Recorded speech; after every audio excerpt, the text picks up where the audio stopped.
this is Kathy Charles. I'm candidate for business manager of Local 1269. I'm here today with Lisa Aquilina, and we're going to have a discussion about grievances. As everyone knows, grievances is a major issue in the local right now, and I have come up with some pretty great ideas that I would like to implement as business manager, and I'd like to talk to Lisa about it, and I'd like to tell you about it as well. So I'm going to introduce you to Lisa right now. Lisa? Hi, Kathy. I was a rep for over 20 years, and I'm not clear on this concept. What is the difference between a grievance and a complaint? Well, Lisa, that's a good question. A, a complaint is just that. It's a complaint against a manager, a complaint against the company. It doesn't necessarily involve the contract or market assignment or anything that is contractual with the company. A complaint is something, however, that is a valid reason for the union to get involved or to intervene on behalf of the member. A grievance, however, is an actual contract violation committed by the company or by a manager. So, for instance, market assignment. If you have a manager, and we had this happen in our office recently, a manager was contacted by a business owner, and he asked to have a rep assigned to him because he wanted to buy some Digital Express. Well, this manager happened to be he actually wanted to get into the good graces of the current vice president of Local 1269, who was also a rep at my office. So this manager circumvented the market assignment policy. Instead of given that account to the market assignment team to have it assigned miscellaneous next up to a rep, or to see if there was a rep already assigned to that account, this manager gave that account directly to the present vice president of Local 1269. The vice president then just manipulated the system a bit, logged it in as if like he found it, like it was a fine to keep it. And he eventually, long story short, he was eventually paid $25,000 on that account. Well, that's not only wrong, but it's also wrong that the rep, which I believe was the San Francisco rep, who the account was assigned to in the system, that person lost the commission and the performance on that and wasn't even aware that it was around. So in that case, you would have two situations. You'd have a grievance against the manager, because grievances, you cannot file a grievance against a fellow member. A grievance has to be filed against the manager, in this case of a contract violation of the market assignment rules. The second situation is a account dispute. So an account dispute is almost like a grievance with a fellow member. You know, when nobody can decide where an account should go, it goes to an impartial committee called the Account Dispute Resolution Committee. They make the decision on who should get the account. So don't confuse that with a grievance. So I just want you to know that a grievance can only be filed against a manager or the company. Okay, I didn't realize that. Now, Yeah. I have filed grievances in the past, and it's very frustrating. The only thing I understand is that it goes to the ASM. If denied, it goes to the general manager. If denied, it goes to the union office. From that point on, I don't hear anything. I don't get a result. I don't know what process stage it's in. What's going on? Well, that's a very common problem. That is the root of the problem we're having right now. I myself was a union steward for many years, and I was just as frustrated as anybody, because I would take the time when a member had a grievance. It took a little bit of time to gather all the documentation, to put together the grievance properly, and file the grievance. And then what the union steward does is there's a few steps to it. There's specific steps outlined in the contract on grievance procedures. Step one, as a union steward, I would take it to the rep's immediate supervisor, have a discussion with that supervisor, and see if we could come to a resolution at that point. If we're unable to do that, then the manager, the direct supervisor, will deny it and write down why he or she is denying it. And then I take it to step two. Step two, I would take it to the general manager and try to work out a resolution on the member's behalf with the general manager.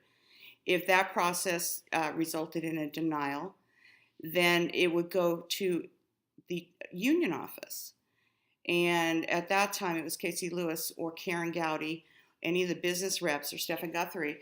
would then be responsible for contacting the regional vice president, and that's step 3. And that's the point where a business rep, a paid union rep, would take over. And if they were able to contact the regional vice president, they would again try to work out the resolution. Unfortunately, that's where our grievance process would stop. It would stop at step 3. That was so frustrating for me as a steward because, like I said, there was a lot of time involved with myself and with the member. But as soon as I got it to the union office where Karen Gowdy or Stephan or Casey Lewis, when he was there, as soon as it got into their hands, I never even heard about it again. It just disappeared into the black hole. So, and the rep was never notified. I mean, I haven't been a union, I resigned about a year and a half ago. There are still many grievances out there that I filed that just sit there. They've never been resolved. And I know Karen Gowdy is touting that, she's one of their qualifications for business manager, she's processes grievances. Well, I challenge her to tell me where my grievances are right now that I entered. All right. So, as business manager, what would you do different? Well, as business manager, I've been thinking a lot about this. And, this is 2014. Everything is automated. There are some wonderful things that you can do with a computer system. Unfortunately, right now, our union is kind of still in the dark ages. What I would do is I would go ahead and I've actually developed and found an automated grievance processing system. And I'm going to show you a little bit about it right here. The grievance process is the CPU of the union, the central processing unit of the union. It is that important to the union. From a grievance comes what you're paying your dues for, resolution. Okay? So with an automatic grievance processing system, it would work like this. The member has a grievance. They take their grievance to the union steward. The union stewards, when I'm business managers, will be fully trained. The union steward then would kind of vet the grievance, qualify it as either a grievance or a complaint, and file it into the computer system, the automatic grievance processing system. He would then go to step 1 to the member's direct supervisor, try to work out a resolution. Whatever the outcome of that meeting is, whether it was a denial or if it was resolved, it would be entered into this grievance processing system. The minute that's entered into the system, the member would automatically get an email updating them and telling them what step their grievances is at and what is going on with their grievance.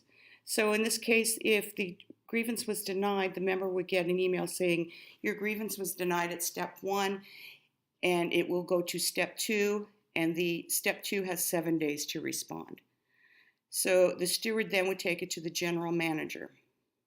Same thing would happen. If it was resolved, he would enter that in the grievance system. If it wasn't, then he would put that in there as well. The main thing about that is the member would be updated again on what is going on, what's the status with that grievance. Your grievance was just denied at step 2. It's going to step 3. Well, instead of disappearing into a black hole at this point, if I'm business manager with this automatic grievance system, when it gets to step 3, it's going to be assigned to myself or a business rep. It will automatically be assigned, just like we get assignments. They will get assignments. They will be responsible for processing their part. That would be step 3, dealing with the regional vice president to try to resolve the grievance. At the same time, the member would be getting updates. If the business rep could not resolve it with the regional vice president, they would put that into the grievance system, and the grievance system then would send it to me, the business manager. And then it's in my hands. At that point, I'm going to contact the vice president or human resources or whoever the company delegates at that level to try to resolve this grievance. Now, if it's denied at that point, then we have to look at options. So the grievance system then would kick it to the executive board for review. At the executive board meeting, myself and the executive board members would review these grievances. to decide if they qualify for arbitration by an arbitrator. Arbitration is an expensive process, so they do have to be vetted to see if we would win an arbitration case. Basically, we would want grievances that we could win with an arbitrator. Contract violations, clear contract violations, are usually very clearly won by the arbitrator. The arbitrator is fair. He or she will decide. If it's a contract violation, that's where your grievance is going to be resolved. If it's not, then the member would be updated with that as the final resolution. Now, the automatic grievance system doesn't stop here, though, and this is where grievances are the central point of the union. With an automated system, all that information that was just entered for that grievance is stored along with all the documentation. Now, we all know we have certain managers that are continually violating the contract, and we don't really, then we're scrambling for documentation, and what do you got? What do you got? That Casey or whoever, if they even paid attention to it, would come back and ask you for documentation. You can't come up with that documentation at that point. In the grievance processing system, in the automated system, that documentation is stored, and it makes reports available to me. So I could pull a report by manager. If a manager's got several grievances filed against him or her, that's a problem. That's a problem that needs to be dealt with. Well, I would be able to pull this report. I would have all the documentation I need. I would have all the grievances, their resolutions or non-resolutions, whatever it is I need. It's already in that grievance processing system. I can then address that with human resources, the vice president, or senior leadership. I can go to them and say, you have a problem. We have a problem with this manager. This needs to be dealt with. Look at all these grievances we have documented on this manager. They are going to have to respond to that, or they risk going to arbitration and losing on something like that. So that's another way that an automated grievance processing system can be used. The other thing that's very important, by having all this documentation stored, we can also pull reports by issues. So if we have a lot of grievances filed on the sales performance plan, the numbers or the reports that are involved in the sales performance plan, we all know that most of the time they're not correct. We also know that your job is on the line by those reports. Well, if I pull a report when we're getting ready to go into bargaining that there's been several grievances on the sales performance plan, that is a very good leverage to present to the company in bargaining to toss that sales performance program out or fix it. It's no more of this, well, I talked to them and, they're going to look at it. No, this processing system will have everything we need to get effective resolutions to grievances, to effectively bring a manager to task, for repeated violations, and effectively bring information into bargaining, bring these issues into bargaining where they need to be addressed. That sounds amazing. It really is. I mean, like I said, the grievances are so important to the function of a union. It amazes and appalls me that nothing is done now. They do nothing with grievances unless, and this is from my experience as a chief union steward of Concord.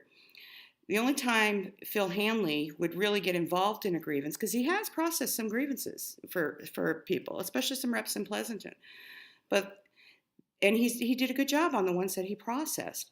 But the thing is that he would only process ones where he knew it involved a manager down there that he didn't like. In other words, he used the grievance system almost as a vendetta system for himself. If a rep down there had a grievance with a manager who he happened to like or happened to need something from, that grievance went nowhere. And I know that because I used to type them up for Phil. And I used to say, Phil, what's going on with this grievance? And he would dismiss me, and I'll quote him, I don't know. That doesn't put any money in my pocket. That's not my problem. This is wrong, folks. Grievances have got to be addressed. They have got to be addressed, and they're not being addressed by the old leadership of Karen Gowdy and Phil Hanley. You know that. I know that. It's time to vote them out. Let's bring this union into 2014. Let me implement an automated grievance processing system that is going to bring you the representation that you need. Thank you, Kathy. That's amazing. I hope so. Well, that's it for today for this webinar. We want to make these short because we know how a webinar that drags on like in the offices tend to get a little tedious. So my intent is to make short, brief webinars based on single issues to address issues in that manner. I hope you enjoy it and I hope you listen. And if you like what you hear, please tell the other members. We need your vote. We need it strong. We need it now. People need to stand up and fight for change. I can't do this alone. Thank you. Vote for Kathy Charles, business manager in June.